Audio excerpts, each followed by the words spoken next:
In a land of O'Cahan, where bleak mountains rise, o'er those brown ridgy tops now the dusky cloud fly, deep sunk in a valley a wildflower did grow, and her name was Given has been known as the land of O'Cahan the gem for the last of 1,000 the years. road. For 500 of those years, it has been From the known eyes as the of a beauty This was not known exactly appeared to when our O'Cahan view, within this area. a youth clad in tartan. Century. And for the next 500 years, they held sway in this entire North Derry area.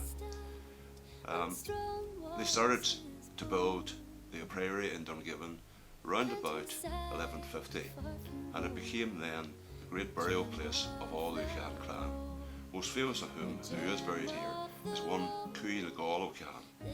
Cooey na Gael, or the terror of the stranger as the name means, died in 1385 and is buried in this ornate tomb in the priory at Dungiven.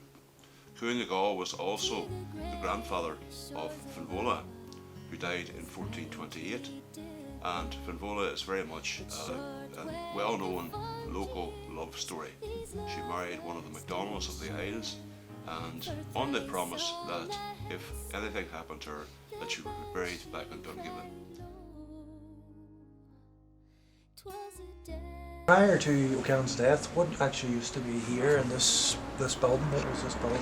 Well, this was the 12th century Augustinian monastery, and that was 200 years before Cooey na Gael O'Cahan actually was interred here, and it would have been home to the monks of the Augustinian order, who probably studied and wrote and recorded all their experiences and religious thoughts as well.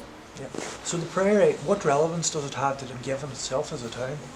Well, the priory as it stands now is to the south and east of the current town, but back in the day in the 11th and 12th century, the town or the settlement, Ballymunwullen as it was called, would have been more towards the priory.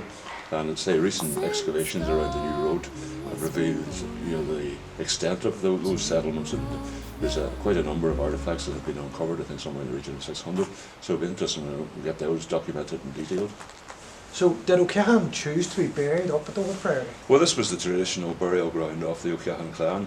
They of course ruled this entire area for somewhere in the region of 500 years. They were a subsect of the O'Neill clan.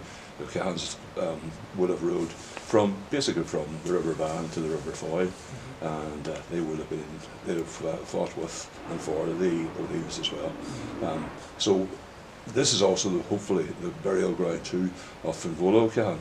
And Finvola, of course, was Cooey na Gael's granddaughter, and she was brought back from Scotland to be buried here by her brothers after she had died tragically very young.